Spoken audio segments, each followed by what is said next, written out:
Canto 2, Chapter 2, The Lord in the Heart, text number 7. Kastan panadrutya puranuchinta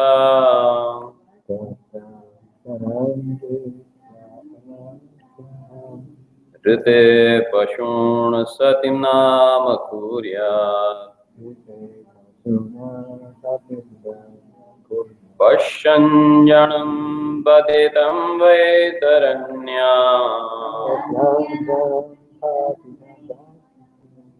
Swakarmajan paritapashujanam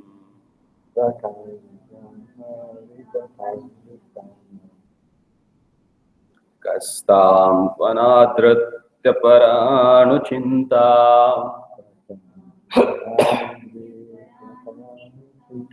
Rute pashun satim nama kuryat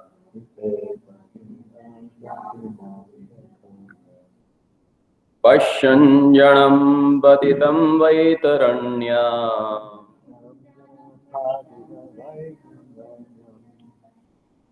Swakarmajan paritapanchushanam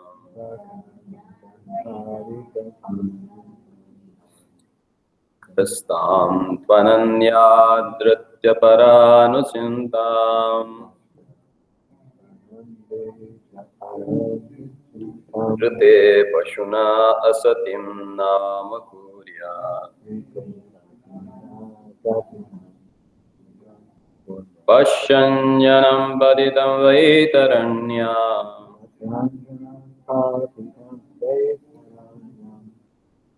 Swakarmajan paritapanchushanam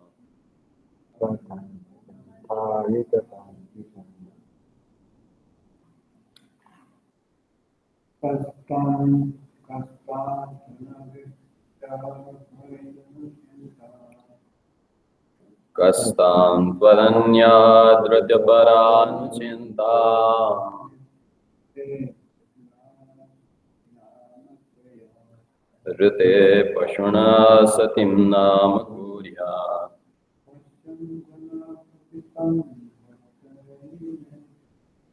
Pasyanjanam paditam vaitaranya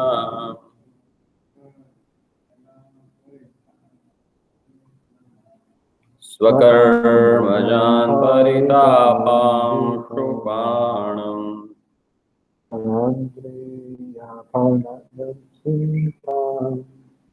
Kastam padanyadritya paranusintam Rite pashuna satim nama kuryat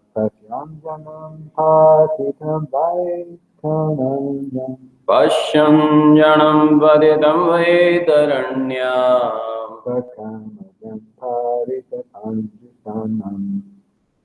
Swakarmajan paritapanchushanam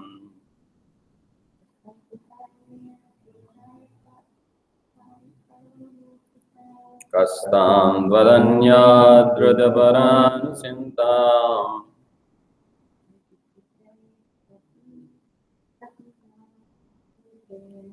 Rute pashuna asati nama kuryat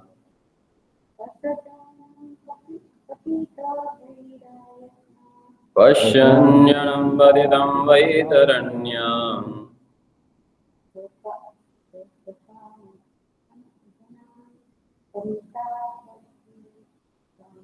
Swakarmajan paritapanchushanam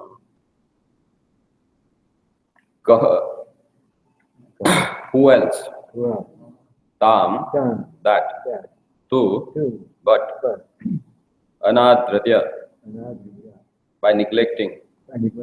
Paranuchintam, transcendental thoughts. Rite, without. Pashun, the materialist. Asatim, in the non-permanent. Nama, name. Kuryat, will adopt. Pashan, seeing definitely. Janma, the general mass of people. Janam, the general mass of people. Patitam, fallen. Vaitaranya, in Vaitarani, the river of suffering. Swakarmagan, Swakarmajan, produced from one's own work. Paritapan, suffering. Jushanam, being overtaken by. Translation and purport by Vachanavanda Vedanta. Swami Srila Prabhupada. Translation. Who else but the gross materialist will neglect such a transcendental thought and take to non-permanent names only? Seeing the mass of people fallen in the river of suffering as the consequences of occurring the result of their own work. In the Vedas, it is said that persons who are attracted to demigod to the exclusion of the Supreme Personality of Godhead are like animals who follow the herdsman even though they are taken to the slaughterhouse. The materialists, like animals, also do not know how they are being misdirected by neglecting the transcendental thought of Supreme Person. No one can remain vacant of thought. It is said that an idle brain is the devil's workshop because a person who cannot think in the right way must think of something which may bring about disaster. The materialists are always worshipping some minor demigods. Although this is condemned in Bhagavad Gita 7.20, as long as a person is illusioned by the material gains, he petitions the respective demigod to draw some particular benefit, which is, after all, illusory and non-permanent. The enlightened transcendentalist is not captivated by such a illusory things. Therefore, he is always absorbed in the transcendental thought of the Supreme in different stages of realization, namely Brahman, Paramatma, Bhagavan. In the previous verse, it is suggested that one should think of the Super Soul, which is one step higher than the impersonal thought of a Brahman, as it has suggested in the case of contemplating the Virata Rupa of the personality of a Godhead. Intelligent person who can see properly may look into the general condition of the living entities who are wandering in the cycle of the 84 lakh species of life, as well as in the different classes of human beings. It is said that there is an everlasting belt of a water called the river Vaitarani at the entrance of the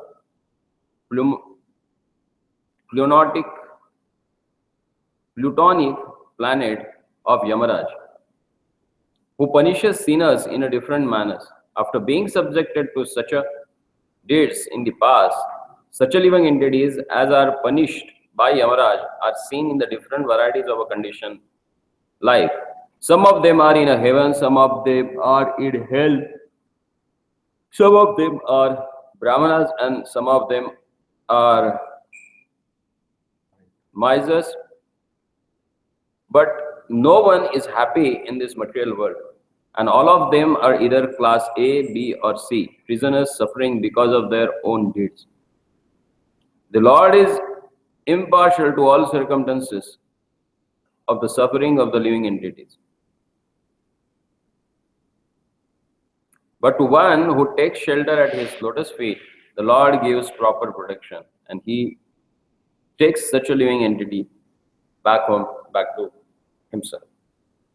Om Jnana Dimanandasya Jnananjana Shalakaya Chakshur Ulmilitam Yena Tasmai Sri Gurave Namaha. Sri Chaitanya Mano Vishtam Sthapitam Yena Bhutale Swayam Rupa Kadamayam Dadati Swapadamikam Vandeham Shri Guru Shri Udvadakam Shri Guru Vaishnava Shri Shubham Sarvajatam Sahagana Raghunath Tam Sajivam Sadvaitam Savadutam Parijana Krishna Chaitanya Shri Radha Krishna Padan Sahagana Lalita Shri Vishakhamritam Shanam Vishnu Padaya Krishna Prishtaya Bhutale Srimate Bhaktivedanta Swami Namaste Saraswati Deve Gauravani Pracharini Nirvishesha Shuddhavari Bhashyatra Deshatari Vacha Kalpataru Vaishyakrita Sindhu Vevachapatitanam Pavanebhyo Vaishnavabhyo Namo Namah He Krishna Karuna Sindhu Dinabandho Jagatpade Gopesha Gopika Kantaradha Kanta Namastate Tapta Kanchana Gaurangi Radhe Vrindavaneshwari Rashabhanu Sute Devi Pranamami Haripriya Jai Sri Krishna Chaitanya Prabhu Nityananda Shri Advaita Gadadhar Shivasadi Gautam Hare Krishna Krishna Krishna Hare Hare Hare Ram Ram Ram Hare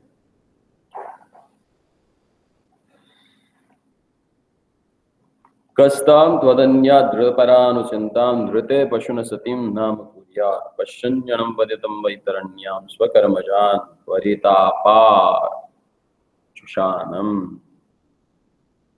Who else but the gross materialist will neglect such a transcendental thought and take to the non-permanent names only?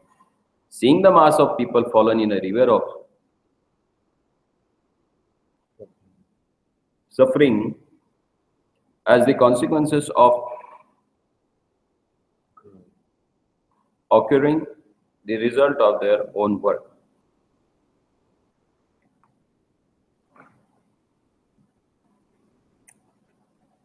Yamimam Pushpitam Vacha. In the Veda, as it is said, they have a very flowery language. Why it is flowery language? Because it gives some allurement. Like Vedas defines about worship of different demigods, and which gives different results when you stay in this material world.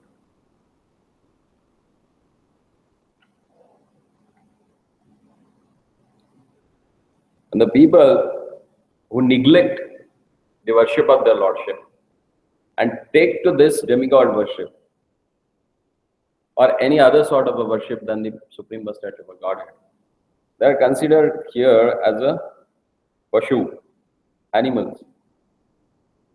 Because they just try to improve their standard of living. By worshipping different demigods, they get different boons or different benedictions through which we can enjoy in this material world successfully.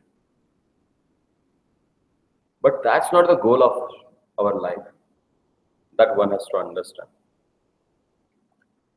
Because everyone is suffering in this material world. No one is happy except the devotees of their Lordship. A pure devotee, you put them anywhere, for them all the places are same, either hell or heaven. Their mind is always absorbed at the lotus feet of their Lordship.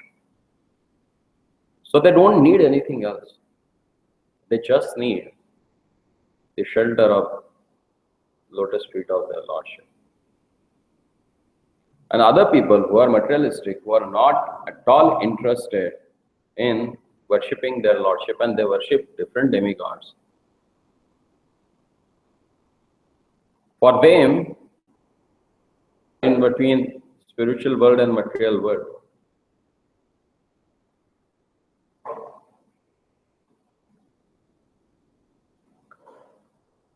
which is known as the Viraja, where he suffers. As long as he has a desire to enjoy in this material world, till that time he suffers in this world. And that's what Prabhupada says, that as long as a person is illusioned by the material gain, he petitions the respective demigod to draw some particular benefit, which is, after all, illusory and non-permanent. An enlightened transcendentalist, they never get captivated by such things. They are not at all interested There is a nice story about that. How transcendentalists, they are not at all interested in anything which can create hindrance in spiritual life, which will not support you to directly surrender their lordship or think about their lordship. So, to prove this point, there is a nice example. There used to be one Alwar in South India, where there is a temple of Ranganathji, and he was known as Bhakti Sar. This name was given by Lord Shiva. How he got this name, we will see now. And he was in such a transcendental position that he always used to absorb his mind in Lord's thoughts, his activities, and he always used to meditate on that. And while doing that, he used to write books, give discourses. Simultaneously, he used to remember the Lordship.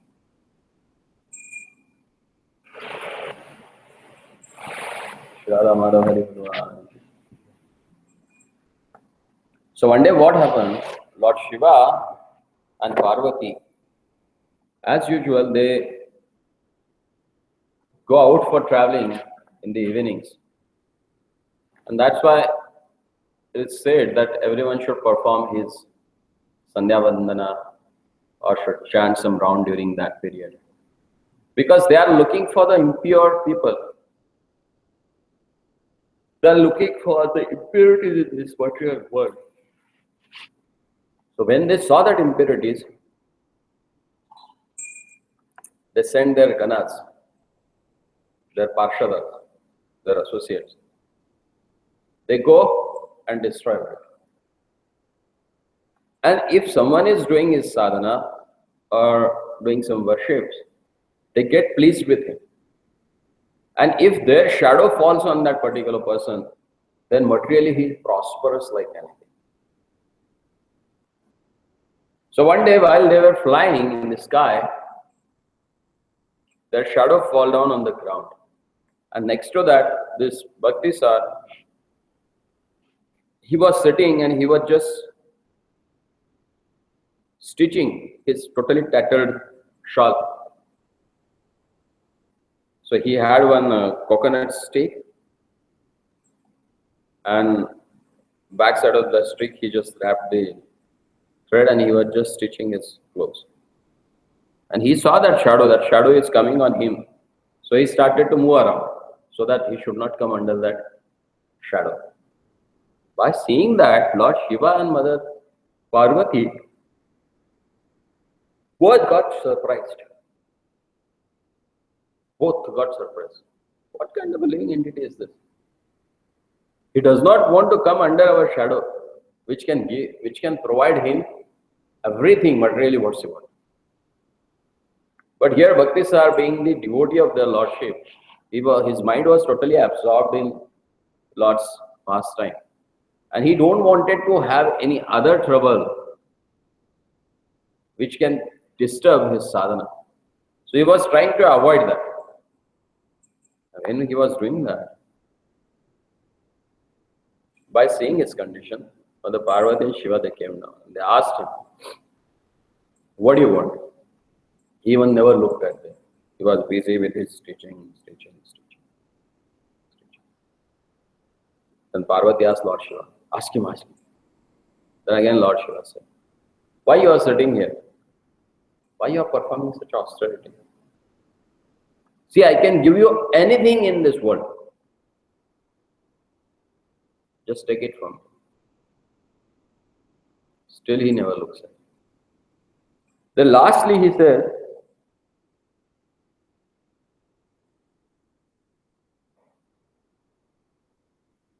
okay, you just let me know what you want. Then Bhakti Sir looked at him and he said, give me liberation. I said, it's not my job. Then he said, why you are asking me? If you are not capable to give, then why you are asking that you can give me anything? It's none of your business. Please go from here. Let me do my sadhana. Parvati, she got angry. She said, "Hey, this person is insulting my husband." She told Shiva, killed him at once, right now. Shiva became so angry, and his third eye opened. And from that eye, fire started in humanity. That fire which used to destroy this material creation. Then Bhaktisa saw that, and he just pressed the earth with his toenail of foot. And when he pressed it, from there, Karanodaka Jala, from the Karanodaka ocean, that water started erupting from that place. It came so much that whatever fire lit up by Rudra's third eye got extinguished because of that water. The whole place got flooded. And they saw that Bhaktisar is floating on that water. And still he is stitching his cloth. Before that, actually, what happened? Why Shiva got insulted? He asked for the liberation. Shiva said, "It's not my business. I can't give that. Only Vishnu can give you liberation." Then he said to Lord Shiva, "If you are not capable to give anything what asked for, then what's the use of your being Mahadeva? Okay, then do small thing." He said, "While I am stitching this cloth, every time this thread goes away, because I have just wrapped it to stick. So make some arrangement so that that thread gets stick to this needle and I can stitch nicely without any hindrance." Then Mother Parvati got angry. She said, "You are insulting my husband. You are asking him such a lowest thing." Just looked at Shiva and said, "Kill him." Then there Lord Shiva emanated that fire from the third eye and he wanted to destroy him. But because Bhaktisar, being a pure devotee of the Lordship, Lord protected him and kept him floating on the water. And when everything then gone down, all the fire got closed. Then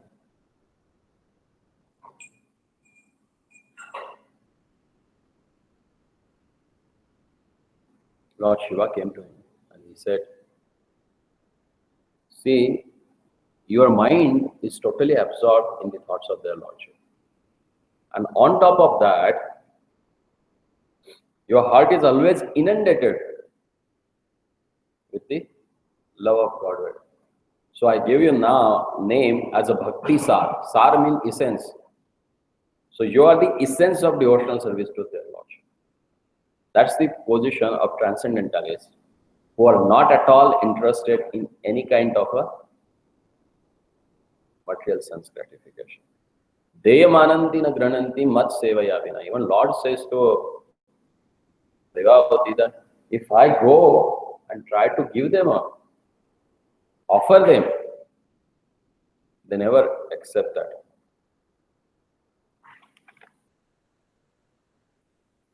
And then Prabhupada said,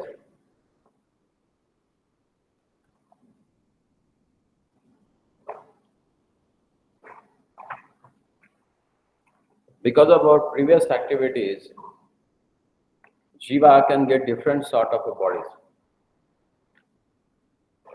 How many bodies are there? How many types of bodies are there? 84 lakh.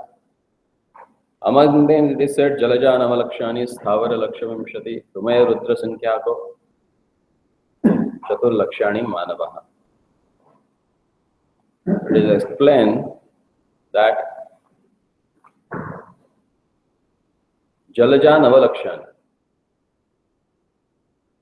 there are 9 lakh species of fish.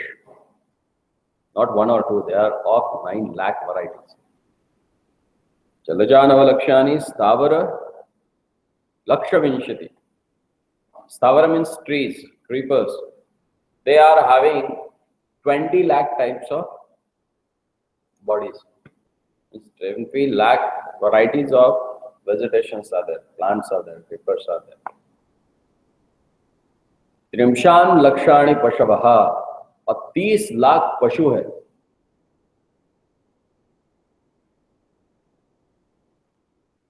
क्रमय Rudra संख्या, कृमि जो है, small insects, they are having of 11 lakh species of that life.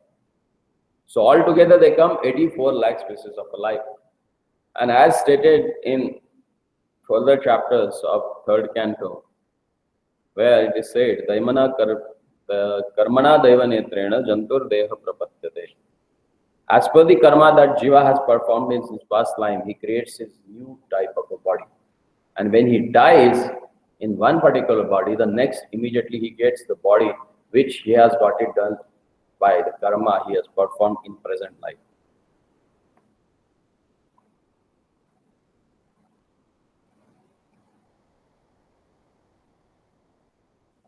समझ में आया?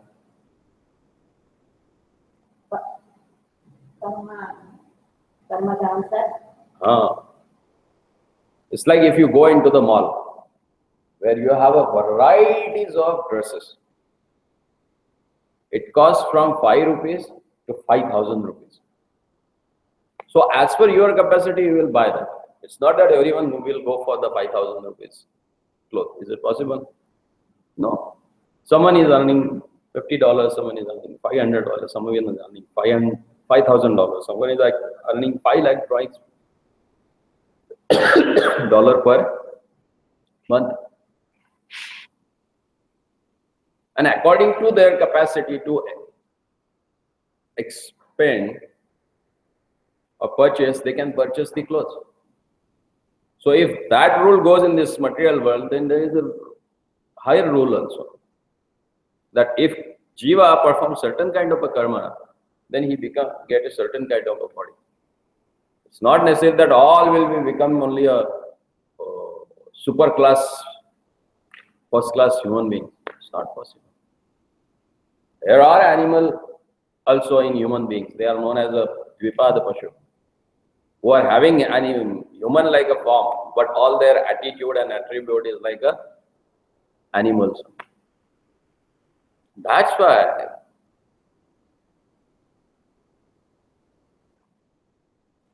as per the karma, one may go to hell or heaven, one may become a Brahmana, one may become a Kshatriya in this life. But most important thing, that one has to get rid of this word, which is known as the Durga. Durga means fort. Generally in fort they used to have jail, where they used to keep all those people who never follow the rules and regulations set by the king. So, whoever stays in this material world, all of us, we are not Baldi.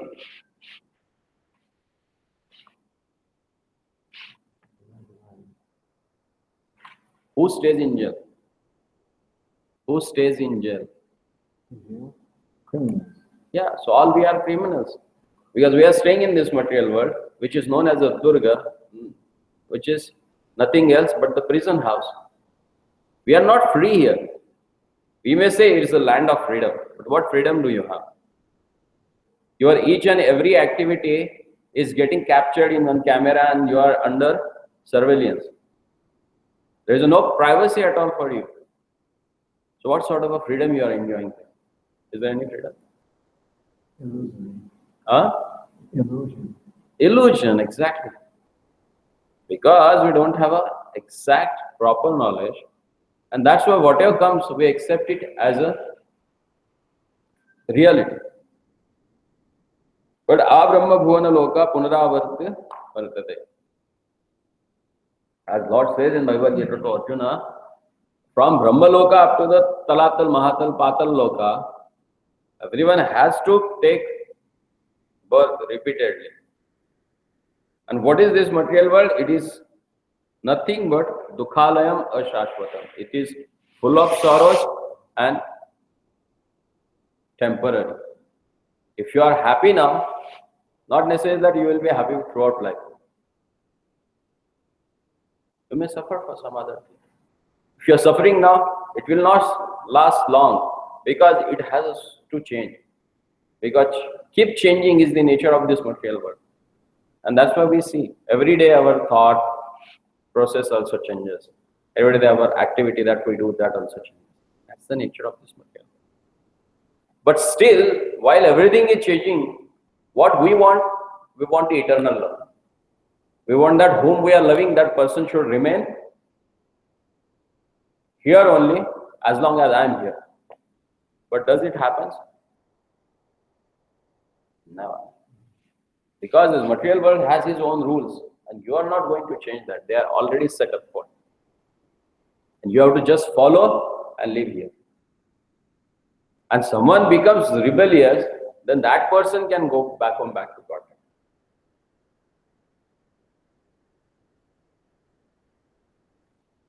Rebellious to what? Rebellious to the rules and regulations of this material world.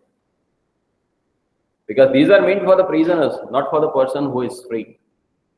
And the person who takes shelter at the lotus feet of spiritual master, who comes from the authentic sampradaya, he becomes liberated from the clutches of Maya and crosses the Viruja river and Vaitarani river and goes to spiritual. And for these age, the simple method has given that of chanting of the holy name. Because in this age, meditating on the Virat Rupa or meditating on the Lord in the heart is not that practical. Everyone can't practice that. It will be more difficult. So for the common layman and even for the big scholars also, when they understand that chanting of holy name is the remedy for getting cured by the material disease. So let's take shelter of that holy name. Hare Krishna, Krishna Krishna, Hare Hare. Hare Ram, Ram Ram, Hare Hare. And get rid of this material world. Hare Krishna. Any question? Comment?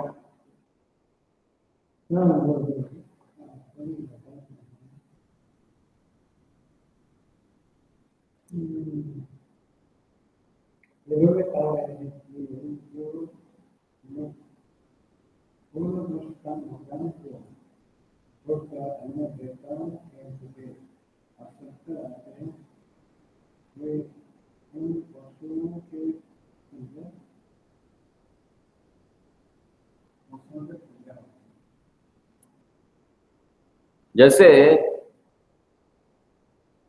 actually he is asking that it is written here, if people who are materialistic take shelter of other demigods and forget their lordship, they are like animals.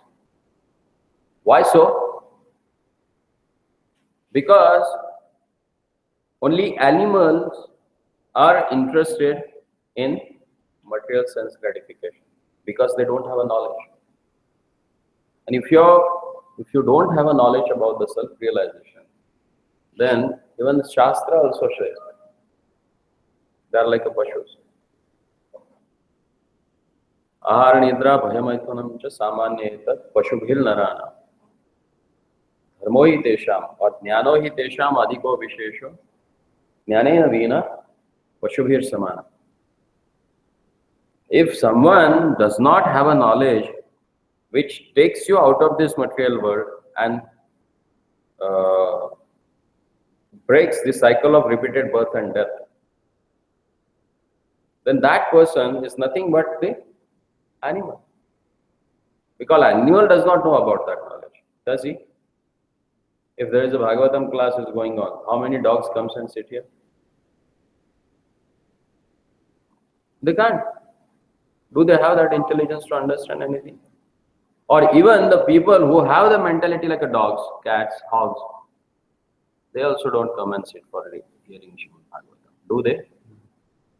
No. Shukadeva Goswami repeatedly repeating this verse. He says in starting of 10th canto, first chapter, first verse, fourth verse. It says that Kim Pashughana, the people who are like a butcher, they are killing their souls. Why? Because they are not having attraction to hear about this transcendental pastime of their Lordship. So whoever does not have an inclination to read, to understand about their Lordship from the scriptures, they are none other than the animals.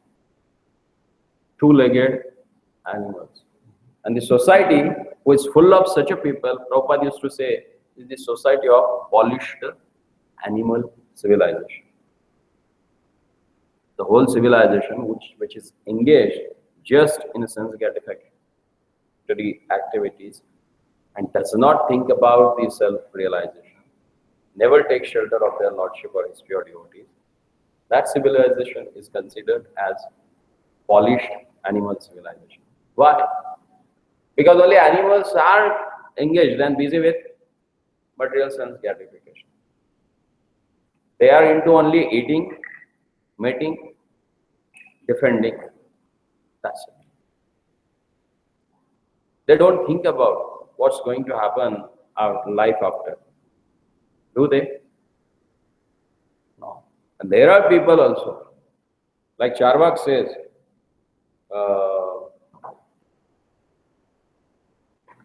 यावत् जीवेत सुतम जीवेत दृढ़ं कृत्वा घृतं पीबेत भस्मीभूतस्य देहस्य किं पुनरागमनं भवेत्.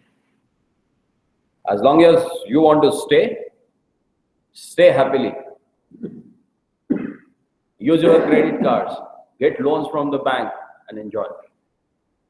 Because once you die, who knows? Bhasmibhutasya dehasya, if this body will get burned, then who knows what is going to happen? Nobody knows about that. But scripture says, what you saw, so shall you reap. So one should take care of it. And this thinking can be only with the human beings who has spiritual intelligence. It's not with the animals. Do they have? No. ठीक है? देवताओं की पूजा क्यों करते हैं? क्योंकि मन में इच्छा रहती है कि मुझे कुछ चाहिए. किस लिए? अच्छी इंद्रिय तृप्ति के लिए. आगे जाके बताते हैं कि कौन से देवता के पास जाके क्या मिलेगा आपको. लेकिन जो भी मिलेगा वो कैसा है? क्षणभंगुर है, नष्ट होने वाला है. और नष्ट होने वाली चीज के पीछे जो दौड़ता है वो कौन है? वो पशु है.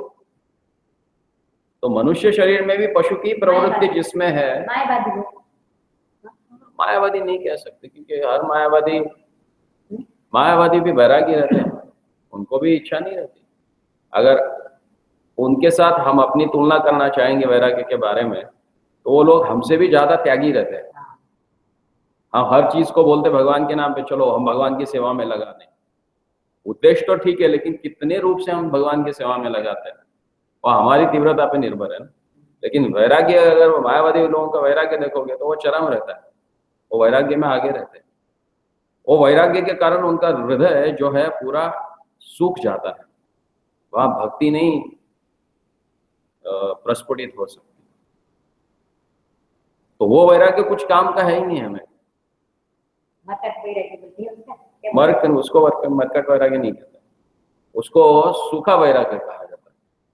जिस वैराग्य के द्वारा व्यक्ति का हृदय पूरी तरह से सूख जाता है, जहाँ पे भक्ति लता बीज अंकुरित नहीं हो सकता.